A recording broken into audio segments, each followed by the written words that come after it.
বন্ধুরা, আশা করি তোমরা সকলে ভালো আছো। তোমার চ্যানেলে তোমাদের সবাইকে স্বাগতম। তো আজ আমরা আলোচনা করবো এই মুহূর্তে তোমাদের জন্য ফোর্থ সেমিস্টার রেজাল্ট সম্পর্কে গুরুত্বপূর্ণ আপডেট রয়েছে আমাদের কাছে। সেই গুরুত্বপূর্ণ আপডেটগুলো অর্থাৎ আমাদের রেজাল্ট কখন বেরোতে চলেছে, আমাদের অবস্থা কি, অর্থাৎ খাতা দেখার প্রক্রিয়া প্রায় সমাপ্তির পর্যায়ে চলে এসেছে। বেশিরভাগ শিক্ষকের মোটামুটি খাতা দেখা শেষ, এবার জমা দেওয়ার পালা। সামনের সপ্তাহ থেকে কিন্তু মোটামুটি টিচাররা খাতা জমা দেওয়া শুরু করবে, তারপরে এই মার্কস পয়েন্ট এবং তারপরে যথারীতি রেজাল্ট প্রকাশিত হবে।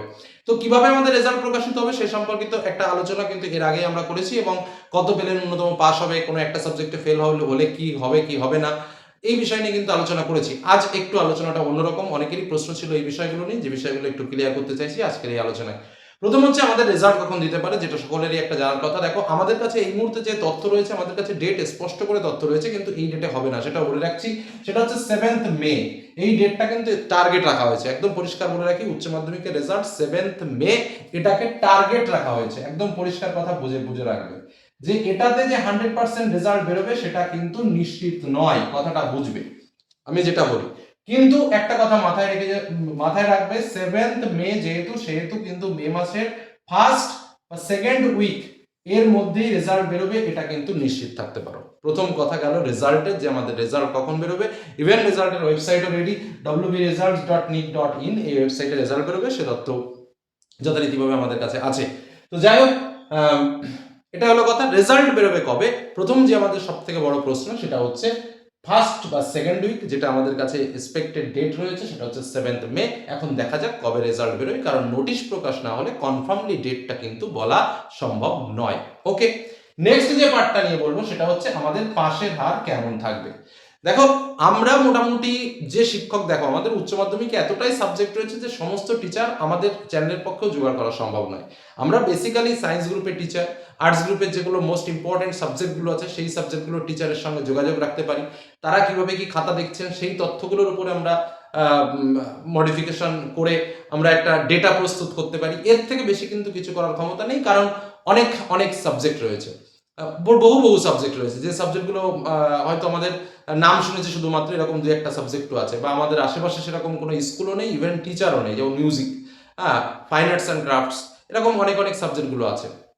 আর্টিফিশিয়াল ইন্টেলিজেন্স তো আমি আমার এলাকার আশেপাশে দূরে কোথাও খুঁজে পাচ্ছি না যে কোনো টিচার আছে কিনা। তো যাই হোক, যে সাবজেক্টগুলো আছে সেই সব সাবজেক্টগুলোর উপরে বেস করে কিন্তু আমরা ক্যালকুলেশন করেছি যে আমাদের রেজাল্ট কেমন হতে পারে। ইভেন দেখো, আমাদের এই ফাইনাল রেজাল্টে কিন্তু থার্ড সেমিস্টারের কিছু ছেলে মেয়েরাও রয়েছে যারা কিন্তু থার্ড সেমিস্টারে ফেল করেছিল, তারা থার্ড এবং ফোর্থ দুটো পরীক্ষা দিয়ে দিয়েছে। তো সেগুলোও কিন্তু ওভারঅল আমাদের ক্যালকুলেটেড, কারণ টোটাল ওভারঅল মিলে আমাদের ক্যান্ডিডেটের সংখ্যা হচ্ছে 7,10,811। এই হচ্ছে আমাদের টোটাল ক্যান্ডিডেটের সংখ্যা। তো যাই হোক, এবার কথা হচ্ছে আমাদের পাশের হার কেমন। দেখো, পাশের হার সব মিলে আমাদের এবছরে, অর্থাৎ এই থার্ড এবং ফোর্থ মিলিয়ে, যেটা 93%-এর কাছাকাছি কিন্তু আমাদের নর্মাল ক্যালকুলেশনে এসছে যে এই পার্সেন্টেজটা বের হবে। তবে একটা কথা তোমাদের বলে রাখি, খুব সচেতন একটা কথা, যেটা হচ্ছে এবছর কিন্তু সব থেকে বেশি যদি কেউ ফেল করে থাকে সেটা হচ্ছে সায়েন্স ডিপার্টমেন্ট, কিন্তু অবস্থা খুবই খারাপ। আমার কাছে যতদূর তথ্য রয়েছে, আমি যে কজন সায়েন্সের টিচার যারা খাতা দেখেছেন তাদের কাছে খবর নিয়েছি, সায়েন্সের বিশেষ করে ম্যাথ এবং ফিজিক্স, এই দুটো বিষয় নিয়ে কিন্তু টিচাররাও, মানে কি বলবো, 3টে টিচারের সঙ্গে আমরা কথা বলেছিলাম ম্যাথে, ফিজিক্সের, আর 4টে টিচারের সঙ্গে আমরা কথা বলেছিলাম ম্যাথে। ফিজিক্সের কথা যে এইরকম বাজে খাতা কোনোদিনও পাইনি, আর ম্যাথের টিচাররাও সেম কথা, যে কি হচ্ছে বুঝতে পারছি না, ছেলেমেয়েরা করছে কিন্তু নম্বর দিতে পারছি না।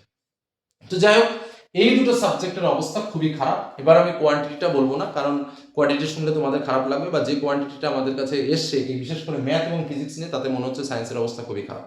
এখন দেখা যাক রেজাল্টে কি হবে। তবে আমি আবারও বলছি যে আমি ধরো 4জন টিচারের সঙ্গে কথা বলেছি, তাদের কাছে যত খাতা এসছে সব খাতাই খারাপ। অন্যান্য টিচার ধরো 4জন রয়েছে, তাদের কাছে সব খাতা ভালো, এরকম ঘটনা কিন্তু ঘটতেই পারে। তো যাই হোক, যাদের সঙ্গে আমরা কথা বলেছি তাদের কাছে সায়েন্সের স্কোর খুব একটা স্ট্যান্ডার্ড নয়, এটা প্রথম কথা। হ্যাঁ, কিছু কিছু ছেলে মেয়ে অবশ্যই ভালো রেজাল্ট করছে, কিছু কিছু ছেলে মেয়ে ভালো পাচ্ছে, কিন্তু 100 জনের ভেতরে যদি 4-5 জন ছেলে মেয়ে ভালো পাচ্ছে, বাদ বাকি সবই কোনো মতে বা পাস করাতে পারছে না, 2 মার্ক 2.5 মার্ক এরকম করে পাচ্ছে, তো সেক্ষেত্রে তো কিছু বলার নেই, তাই না? তো চলো, আর একটা বিষয় যেটা বলবো সেটা হচ্ছে আর্টস গ্রুপের ক্ষেত্রে একটা সাবজেক্টের উপর একদম মহিরুভাবে দাঁড়িয়ে আছে, যেটা হচ্ছে ইংলিশ। আর্টস সাবজেক্টের ক্ষেত্রে যদি বলি ফেলের পরিমাণ কোন সাবজেক্টে, বাংলার ক্ষেত্রে না আমার কাছে ফেল করেনি, ইতিহাসের ক্ষেত্রে না আমার কাছে ফেল নেই, ভূগোলের ক্ষেত্রে না আমার কাছে ফেল নেই। তো ফেলটা কোথায় যদি এই প্রশ্ন টিচারদের সঙ্গে করা হচ্ছে, তো একটাই উত্তর পাচ্ছি যে না আমার কাছে অনেক ফেল করেছে। এই খাতাগুলো যারা দেখছেন ইংলিশের টিচাররা, না না আমার কাছে অনেক ফেল আছে। তো যাই হোক ক্যালকুলেশনও করেছি আমরা। তো সেই হিসেবে একটা ক্যালকুলেশন করে মোটামুটি এই তিনটে সাবজেক্টকে আমরা রেখেছি, ম্যাথ, ফিজিক্স এবং ইংলিশ। এই তিনটে সাবজেক্টে কিন্তু পাশের রেশিও খুবই খারাপ আমাদের পাওয়া তথ্য অনুযায়ী, তবে ভুল হলে সেটাই সব ভালো। এবার আসা যাক পরবর্তী স্টেপ। তো এই তিনটে সাবজেক্টের ক্ষেত্রে একটু চাপ রয়েছে, বাদ বাকি ম্যাক্সিমাম সাবজেক্ট মোটামুটি বেশিরভাগ ছাত্রছাত্রীরা কিন্তু ভালোভাবে পাস করে গেছো। আমি বলবো না 100% পাস করেছো, সেটা সম্ভব নয়, কারণ কোনো সাবজেক্টে 100% পাস করে না, সেখানে ধরো 1% 2%, ধরো বাংলার ক্ষেত্রে যদি আমি বলি, বাংলাতে ধরো 1% ফেল করেছে, তো সেটা তো বলার অপেক্ষা রাখে না। এখন যদি এক লাইনে আমি না লিখতে পারি তো ফেল করাটা স্বাভাবিক, অস্বাভাবিক কিছু না। এবার যেটা হচ্ছে পরবর্তী বিষয়, সেটা হচ্ছে মিনিমাম পাস মার্ক বা গ্রেস মার্ক। এটা নিয়ে তোমাদের মনে অনেকটা প্রশ্ন রয়েছে যে স্যার ন্যূনতম কত পেলে পাস হতে হবে, আমার তো স্যার এই হচ্ছে, আমি কি পাস করবো না করবো না, সে বিষয়ে একটা তথ্য তোমাদের দিই। আমি এর আগের দিনের একটা আলোচনায় আমরা গ্রেস মার্ক সম্পর্কে আলোচনা করেছিলাম। দেখো, আমাদের স্বাভাবিকভাবে দুটো টাইপসের পরীক্ষা হয়েছে, আমরা জানি একটা সাবজেক্টে 40 আর একটা সাবজেক্ট হচ্ছে 35, মানে যেটা প্র্যাকটিক্যাল বেস সাবজেক্ট সেটাতে 40 আর যেটা থিওরি বেস সাবজেক্ট সেটাতে প্র্যাকটিক্যাল বেস হচ্ছে 35 আর থিওরিটিক্যাল বেস সাবজেক্টগুলোতে 40। তো স্বাভাবিকভাবে 40-এর ভিতরে 5 নম্বর কত, 12, আর 35-এর মধ্যে 5 নম্বর হচ্ছে 11। তো এই নম্বরটা পেলে হচ্ছে আমরা পাস, আমাদের কেউ আটকাতে পারবে না এই নম্বরটা পেলে। আমার কারো দয়া করতে হবে না, কারোর উপর ভিক্ষা চাইতে হবে না, বা কারোর কাছে হাত পেতে হবে না, এই একটা বিষয়। কিন্তু কথা হচ্ছে, যদি কোনো ছাত্রছাত্রী এই 12 বা এই 11 মার্ক, যেটা 35-এর মধ্যে 11 বা 40-এর মধ্যে 40-এর মধ্যে 12, এই মার্কটা না তুলতে পারে, তাহলে কি সরাসরি কি তার নামে একটা স্ট্যাম্প বসে যাবে, AAIL, এই স্ট্যাম্পটা কি তার নামে বসে যাবে? না, সেটা না। অবশ্যই প্রত্যেকটা ক্ষেত্রে আমরা দেখেছি এক্ষেত্রে কিন্তু কিছু পরিমাণ ছাড় দেওয়া হয়, বায়োলজির ক্ষেত্রেও দেখেছি আমরা, ম্যাথের ক্ষেত্রেও দেখেছি। আর টিচাররা সবসময় কিন্তু একটা চেষ্টা করে যাতে করে স্কোরটা ভালো হয়। যদি একটুর জন্য শর্ট পড়ে যায় তাহলে যেন সেই মার্কসটা একটু বাড়িয়ে দেওয়া হয়, চেষ্টা করা হয় নম্বরটা দেওয়ার। বাড়িয়ে দেওয়া হয় মানে যে একদম এমনিতেই 2 দিন বাড়িয়ে দিল সেটা কিন্তু না, কোনো রকম ভাবে যে জায়গা থেকে কাটা যাচ্ছে না সে জায়গাটা একটু চোখ এড়িয়ে গিয়ে যদি নম্বরটা দেওয়া যায়, এইরকম ভাবে কিন্তু টিচাররা সবসময় চেষ্টা করে। তারপরে ফার্স্ট স্টেপ গেল, সেকেন্ড স্টেপে হেড এক্সামিনার আছে, ধরো কারো হচ্ছে সব মিলে 7। এবার যিনি খাতা দেখছেন ফার্স্ট স্টেপে, যিনি টিচার, তিনি ভাবছেন যে না এটাকে যদি আরেকটু বেশি কিছু করে দেওয়া যায়, তিনি চেষ্টা করলেন সেটাকে 8 করার বা 9 করার চেষ্টা করলেন, বা সেটাকে 9 করলেন কোনোভাবে। এবার ধরো হেড এক্সামিনারের কাছে এই খাতাটা গেল, হেড এক্সামিনার ভাবলেন যে না 9 যখন পেয়েছে আমি এক্সট্রা 3 মার্ক কোনো মতে দিয়ে দিই, তাহলে অটোমেটিক্যালি তার 12 হয়ে গেল। তাহলে টোটাল দেখো তো হলো কত, টোটাল বাড়লো কত, 7 থেকে 12তে কিন্তু পৌঁছে গেল।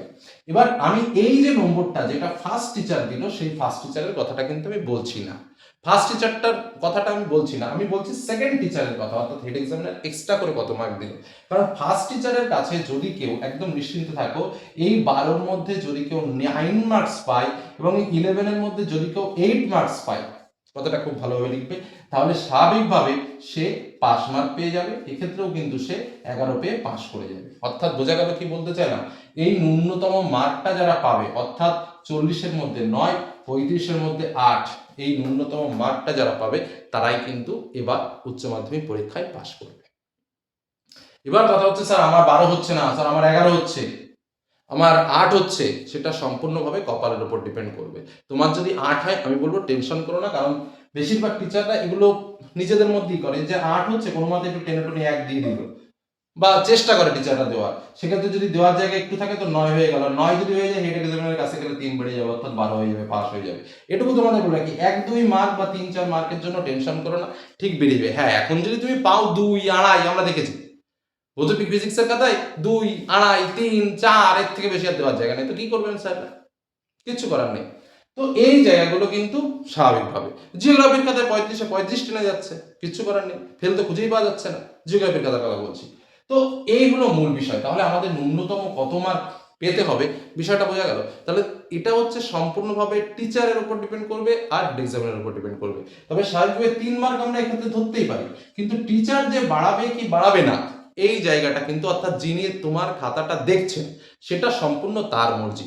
তিনি যদি দেখেন যে না সম্পূর্ণ মিলে 7 হয়েছে, আমি 7ই খাতায় রেখে দেবো, তাহলে তোমার কিছু করার নেই। আবার তিনি যদি মনে করেন যে না এক্সট্রা 2 করে আমি তো 9 করে দিই, এটা যদি তার মনে হয় যে না এই জায়গাটা একটু দেওয়া যায়, এই জায়গাটা একটু দেওয়া যায়, সেইটা করে যদি তিনি একবার 9 পৌঁছে দিতে পারেন হেড এক্সামিনারের কাছে, তাহলে তুমি বেরিয়ে গেলে, তুমি 7 পেলেও তুমি কিন্তু বেরিয়ে গেলে। এইভাবে কিন্তু অ্যাকচুয়ালি গ্রেজ মার্কটা ক্যালকুলেশনটা হয়। অর্থাৎ গ্রেজ মার্ক আমরা একদিকে দেখছি গ্রেজ আমাদের দিচ্ছে 3 মার্ক, কিন্তু বাস্তবিক কিন্তু সেটা 3 থেকে 5 মার্ক পর্যন্ত কিন্তু গ্রেজ হতে পারে। এটাই কিন্তু আমি তোমাদের বোঝানোর চেষ্টা করছি এই আলোচনায়। বোঝা গেল কি বললাম? মানে গ্রেজ মার্কটা একদিক থেকে দেওয়া হয় না, গ্রেজ মার্কটা প্রথমে একটা সাইকোলজিক্যালি ট্রিটমেন্ট দেওয়া হয় যে না, স্টুডেন্টটা 2-1 যদি বাড়ানো যায়, যদি পাস হয়, তাহলে টিচাররা সেটাকে চেষ্টা করেন। তারপরে আবার হেড এক্সামিনাররা চেষ্টা করেন যে না, 2-3 মার্কের জন্য একটা ছেলেকে আটকাবো না, কারণে তার একটা ইয়ার লস হয়ে যাবে, ভবিষ্যতে কিছু করতে পারবে না, ওর থেকে চেষ্টা করা যাক। এই যে ভাবনাটা, এই ভাবনাটাকে কিন্তু অ্যাকচুয়ালি গ্রেজ মার্ক দিয়ে পাস করিয়ে দেওয়া হয়। তো স্বাভাবিকভাবে বুঝতেই পারলে যে কত মার্ক আমাদের গ্রেজ দিতে পারে। আশা করি যে এই গ্রেজের ব্যাপারটা নিয়ে আর কোনো সমস্যা কিন্তু হবে না, বা তোমরা বিষয়টা ক্লিয়ারলি বুঝতে পেরেছো। আর অ্যাডিশনাল সাবজেক্ট এগুলো নিয়ে তো আলোচনা করেছি, আর এই বিষয়টা নিয়ে তোমাদের একটু বলার দরকার ছিল, বা তোমরা অনেকেই আমাকে জিজ্ঞাসা করেছিলে যে স্যার গ্রেজ কেমন কি, আমার কত নম্বর কি হতে পারে, আর তার সঙ্গে যেটা হচ্ছে আমার রেজাল্ট কখন কি বেরোবে, কিভাবে বেরোবে। তো এই হলো আলোচনা। আর কিছু জানার থাকলে অবশ্যই কমেন্ট সেকশনে এসে কমেন্ট করো, চ্যানেলকে সাবস্ক্রাইব করো, আর শেয়ার করতে ভুলো না। ধন্যবাদ।